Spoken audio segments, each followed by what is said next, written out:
Olamning yaratilishi. 20-asrning boshlarigacha ham fan koinotni o'zgarmas va barqaror tuzilgan tizim deb hisoblab kelar. Uning boshi ham, oxiri ham yo'q deb bilar edi.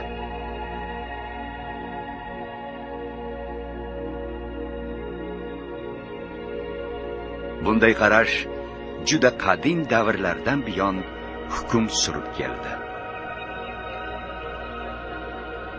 Bu hol falakiyot ilmining poydevoriga qaqshatqich zarba bergan Big Bang, ya'ni buyuk portlash nazariyasi kun tartibiga qo'yilgunga qadar davom etdi. Big Bang. Koinot to'satdan bir onda qudratli bir portlash natijasida paydo bo'lgan. Buyuk portlash nazariyasi koinotning yo'qdan bor bo'lganligini, bir nuqtaning misli ko'rilmagan kuchli bir portlashi oqibatida vujudga kelib qolganligini isbotlab berdi. Vaqt hisobi ana shu lahzadan boshlandi.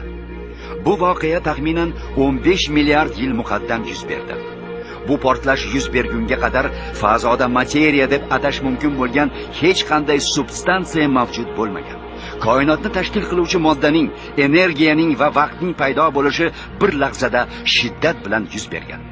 Fizika fani tomonidan faqat 20-asrga kelibgina kashf etilgan bu buyuk hodisa haqida insoniyatga Qur'oni Karimda 14 asr muqaddam xabar berilgan edi.